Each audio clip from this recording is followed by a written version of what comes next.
Baiklah, saya akan menjelaskan mengenai pengertian industri secara sempit dan luas. Industri itu merupakan kegiatan yang produktif mengubah barang mekanik menjadi barang jadi. Sedangkan menurut penelitian dilakukan oleh Arsyad 2004, industri itu merupakan himpunan perusahaan yang memiliki kegiatan ekonomi produktif. Dan menurut Sukirno 2006, industri itu kesatuan produk yang terletak dalam suatu tempat yang mengubah barang kimia menjadi barang jadi. Untuk pengertian industrialisasi menurut Arsyad 2004, bahwa industrialisasi itu proses modernisasi ekonomi dari seluruh produk ekonomi yang berkaitan dengan industri pengolahan, contoh industri kertas. Sedangkan menurut Sekretaris Kabinet Republik Indonesia, industri itu harus mampu mengatasi ekonomi regional atau masalah ekonomi regional. Saya Intan Saputra, saya berasal dari kelompok B yang mendapat topik industrialisasi. Di sini saya akan menjelaskan mengenai pengklasifikasian industri. Pengklasifikasian industri menurut jumlah tenaga kerjanya dibagi menjadi 4 bagian. Yang pertama itu adalah industri besar. Industri besar itu sendiri jumlah tenaga kerjanya kisaran antara 100 sampai ke atas, 100 orang ke atas. Untuk industri sedang itu sendiri jumlah tenaga kerjanya antara 20 sampai 99 orang. Untuk industri kecil, itu jumlah tenaga kerjanya antara 5 sampai 19 orang. Dan untuk industri rumah tangga, jumlah tenaga kerjanya antara 2 sampai 4 orang. Untuk industri besar menghasilkan nilai tambah yang terbesar di antara industri-industri lainnya dan menopang industri-industri kecil yang berada di bawahnya, serta berperan besar terhadap perekonomian secara keseluruhan.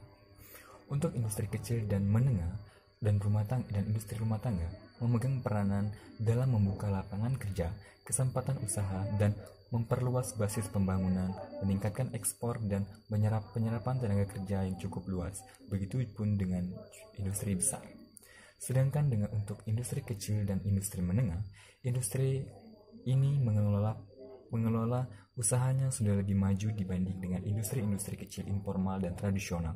Mengapa? Pada industri kecil dan menengah itu sendiri juga permodalannya sudah juga lebih besar dibanding dengan industri-industri lainnya. Baik dari segi manajemennya juga lebih maju untuk dibanding dengan industri-industri lainnya. Baiklah, nama saya Reza Gonza. Di sini saya akan menjelaskan peranan industri terhadap perekonomian. Peranan industri terhadap perekonomian itu mempunyai 5 peranan. Yang pertama, memperluas kesempatan kerja, menambah devisa, meningkatkan fasilitas dan sarana umum, mempermudah kehidupan manusia, dan yang terakhir meningkatkan taraf hidup. Sayangnya, menurut data Badan Pusat Statistik atau BPS, dari sekitar 145 juta angkatan kerja usia produktif, saat ini baru sekitar 15 juta orang yang bekerja pada sektor industri. Sektor ini ternyata juga baru menyumbang sekitar 25% dari total PDB Indonesia. Kondisi ini mengindikasikan bahwa pembangunan industri nasional belum mampu menciptakan keterkaitan yang efisien antar sektor, hulu dan hilir, serta antara industri dengan sektor ekonomi lainnya. Selain itu, subsektor yang juga memberikan kontribusi yang besar terhadap peningkatan sektor industri pengolahan adalah subsektor tekstil, barang kulit, dan alas kaki yang memberikan kontribusinya dari hasil kerajinan yang banyak diekspor ke mancanegara. Selain itu, subsektor dari barang kayu dan hasil hutan juga memberikan kontribusi yang cukup besar terhadap pertumbuhan ekonomi.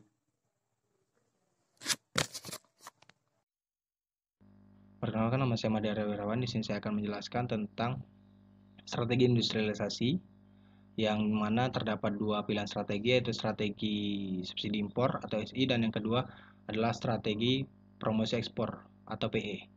Baiklah, yang pertama akan saya jelaskan yaitu strategi subsidi impor atau SI, di mana strategi ini lebih menekankan pada perkembangan industri yang berorientasi kepada pasar domestik.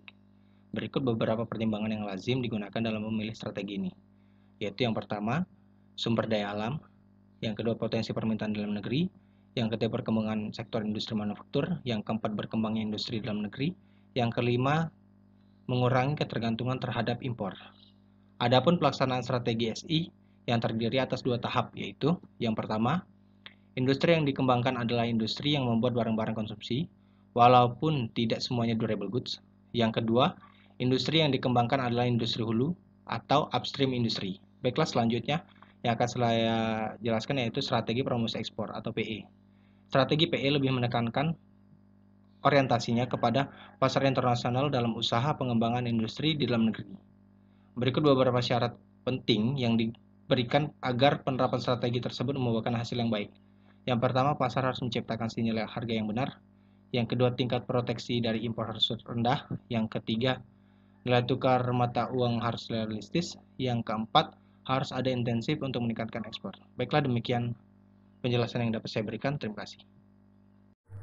Saya Siska Selin Sumurangkir, saya akan menjelaskan mengenai program yang sedang berjalan atau yang selanjutnya akan berjalan dalam pemerintahan Indonesia dalam rangka proses industrialisasi. Yang pertama adalah pemerintah memperbaiki alur-aliran barang dan material melalui pengembangan industri hulu.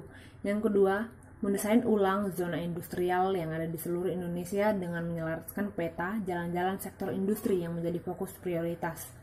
Selanjutnya, memfasilitasi peningkatan produktivitas industri yang berbasis teknologi bersih, tenaga listrik, biokimia, dan energi terbarukan.